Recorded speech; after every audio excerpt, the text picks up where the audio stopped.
So, it's been a good few weeks since I've revisited the topic of Metroid, which for me, most of you guys would know, is actually a very long time to go without talking about Metroid. But that's what I want to do today. I want to come back to the franchise and talk about the current status of everything Metroid, the fact that we're coming off of a very successful and exciting re-release of Metroid Prime in the form of Metroid Prime Remastered. We're obviously in this mysterious window waiting for any kind of news and update on Metroid Prime 4, and of course there is the ever-existing and ever-present status of Metroid Primes 2 and 3, if there's any chance that we see those games ported and up-res to HD and whatever kind of fancy graphical tricks Nintendo might choose to do, will we see those games?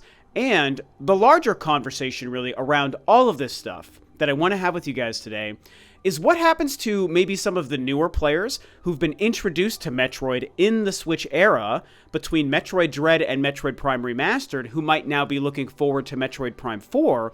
What happens for those folks if Primes 2 and 3 don't come to the Switch and those new players end up missing those critical two middle games? So one thing I want to do is restate and double down on a sentiment I've been talking about a couple of times throughout the year, which is that Metroid as a franchise, you guys, the way I see it as the world's biggest Metroid fan, is actually in a really great place right now. I feel like we are really in the beginning phases of a brand new Renaissance era for the franchise. You know, it's really interesting if you go back to the 2000s and remind yourself just how much Metroid content and how many Metroid games were releasing in the 2000s. It is obscene. Between 2002 and 2010, there was, like, off the top of my head, somewhere in the realm of like 7, 8, 9 different Metroid releases. Of course, that's also including the Metroid Prime Trilogy, which was a re-release of 3 games, but still a fantastic package and a Metroid release that occurred within that time. You know, beginning with Metroid Prime and Metroid Fusion in 2002, ending with Metroid Other M in 2010. It was a phenomenal period to be a Metroid fan. Then, of course, as we all know, we entered what kind of is looked at as what I would call the Dark Ages, which is the 2010s, where the only game we really got for that decade is Metroid Prime Federation Force on the 3DS. Really, I'm telling you guys, go back, double check all the release dates for Metroid games in the 2000s, and you will see the 2000s stacked. The 2010s, a ghost town, with the only release being a very divisive game, being Metroid Prime Federation Force. Now, near the end of that decade, to be fair, let's give credit where credit is due. We did get Metroid Samus Returns on the 3DS as well. I don't want to leave that game out because I think it's fantastic. That game to me is like, it's a 9 out of 10. I think it's so spectacular.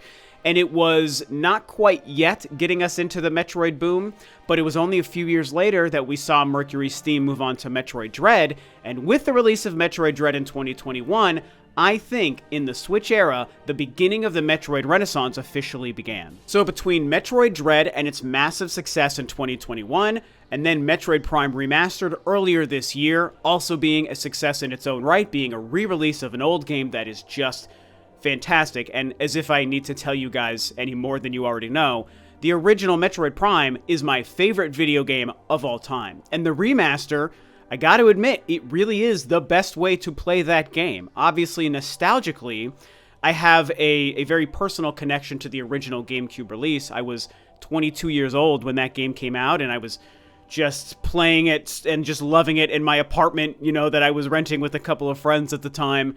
And I'd never seen or experienced anything like it. So the original release on the GameCube with those goofy controls, when it was fresh and mind-blowing and so ahead of its time, very personal to me. But Prime Remastered really did perfect an already perfect game. And so now, as we know, like I said, all sights are set on Metroid Prime 4, and the jury is out on when we're going to see the next trailer and get a confirmation of a release date, and if we understand if it's next-gen or Switch or cross-gen and all that stuff we're waiting on. And the conversation really isn't about Metroid Prime 4, though, as much as, like I said in the intro to this video, Metroid Primes 2 and 3 and what they may represent to new players. Because the whole purpose of making the setup of this being the beginning of a Metroid Renaissance is that in the Switch era, because the Switch is so popular, it also has introduced tons and tons of new players to the Metroid franchise. People who either never were interested in the franchise or it just passed them by, or younger players who, because they now have a Switch,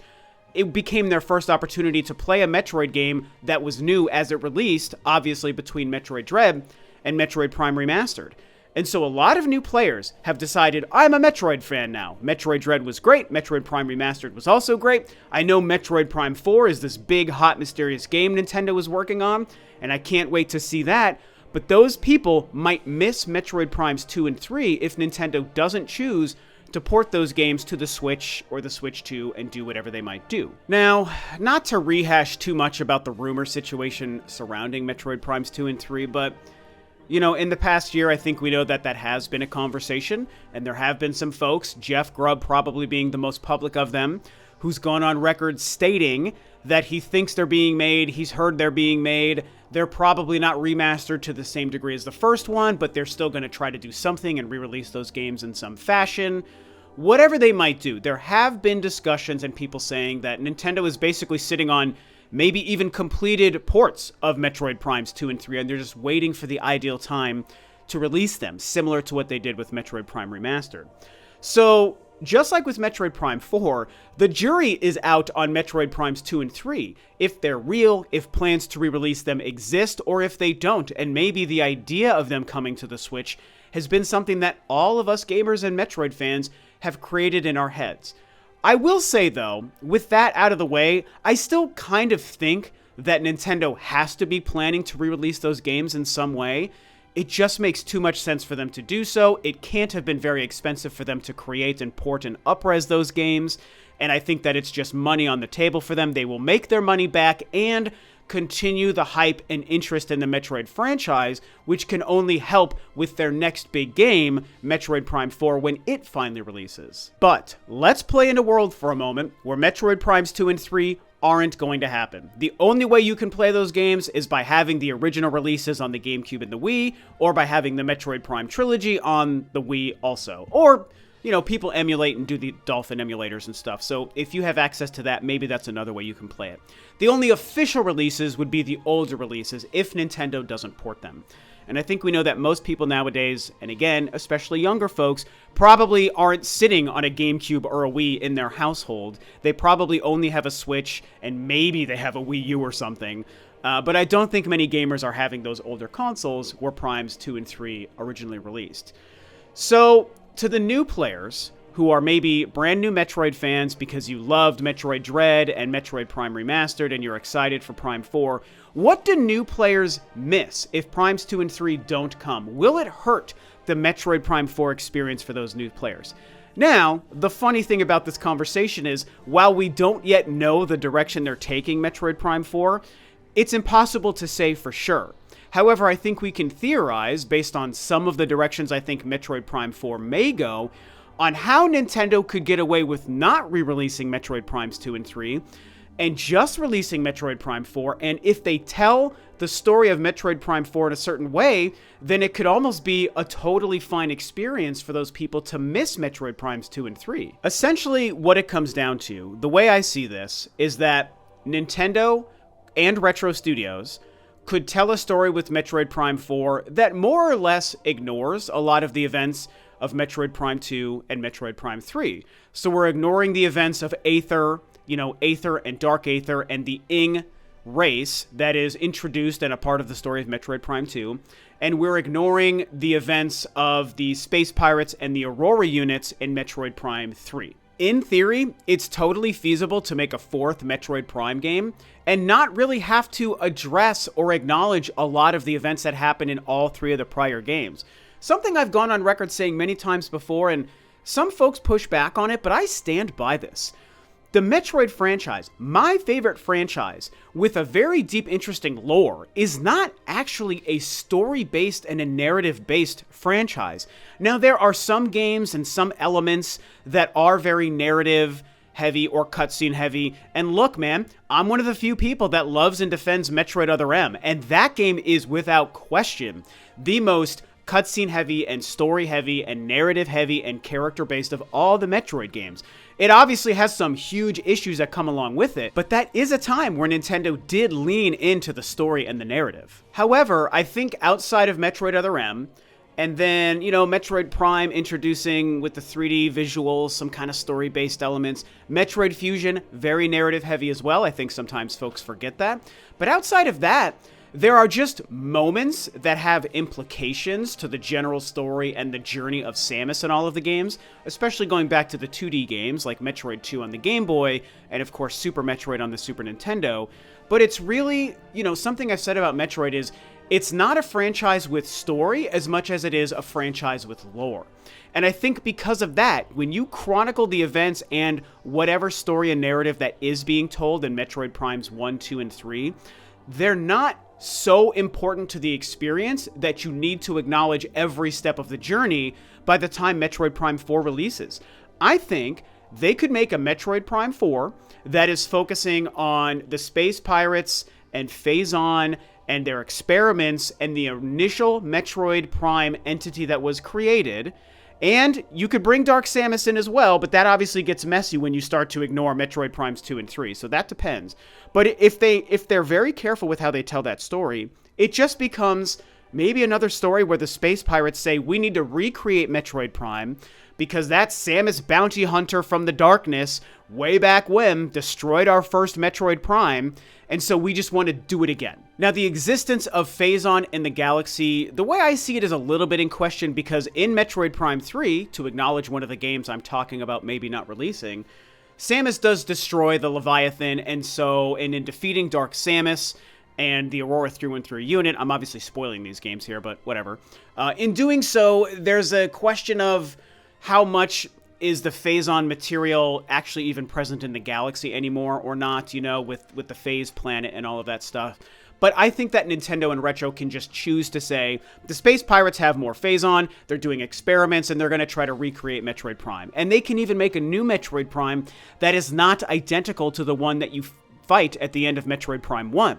And so this is all starting to get a little abstract, I feel. And so to kind of bring this down and simplify this idea, it's about not overly acknowledging and forcing the player to know the stories of 2 and 3 and those parts of Samus's journey through Aether and the Aurora units and Dark Samus and all of that. And they just focus on what happened in Metroid Prime 1. Now, I am somebody who wants Dark Samus to come back in this game in some way. They would be shoehorning it in, and I acknowledge that, but as a fan, I just kind of want to see them find a way to do that. But more than likely, Dark Samus probably isn't going to be a part of the game. Now, the character that would be a part of the game almost for sure is Psylocke, which we know, again, Metroid Prime 3, a game I'm discussing Nintendo not releasing, does tease that at the end of that game. So could Nintendo not reintroduce new players to Metroid Primes 2 and 3 and still bring Psylocke into the story? They can. Is it going to be better if you have played Metroid Primes 2 and 3? Absolutely. But can they write it in such a way that Psylocke almost feels like he's introduced for the first time to players in Metroid Prime 4 so that they can ignore re-releasing Primes 2 and 3 and new players don't feel confused? Yes, good writing and good planning can make all of this achievable. But at the end of the day, to kind of summarize my thoughts and bring this conversation to a conclusion here, make no mistake, I want Nintendo to re-release Primes 2 and 3 on the Switch or Switch 2 in some fashion.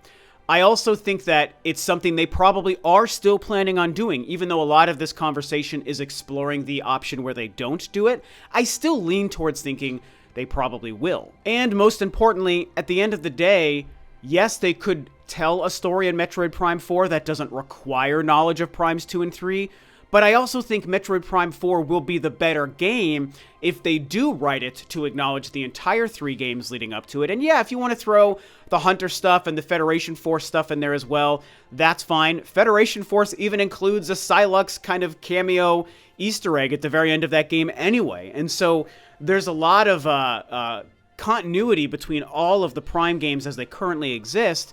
And so sure, it's a benefit to make Metroid Prime 4 really build on all of those experiences. But I also think that a simpler version of that game and the story that only relies on knowledge of Metroid Prime 1, which Nintendo has re-released on the Switch, I think there's a version of that game and story that they could do that would be excellent and deliver on all fronts and impress us and blow us away and just make us fall in love with it. And that way they're not alienating the players who didn't get to play 2 and 3 because Nintendo might be choosing to not re-release those games. So it's very interesting. And obviously, I was very excited to kind of come back and discuss Metroid and theorize about where things could be going as we sit here and wait and wonder about when we're going to finally see Metroid Prime 4 again. So these are my thoughts. This is my exploration of Nintendo maybe not re-releasing Primes 2 and 3. What do you guys think? Do you think they will or won't do it? Do you think that they are needed or are not needed? How do you think new players would be able to appreciate Prime 4 if they never played 2 and 3? And if you're somebody who's only played Metroid Prime Remastered, has not played 2 and 3, but are also excited for Prime 4, I really want to hear from you guys, the new players who are the example consumer I'm discussing in this video, who might go into Metroid Prime 4 missing the stories of Metroid Primes 2 and 3. How do you feel about that idea? I want to hear from you. So that's what I have to say. Share your thoughts below, and that's about it.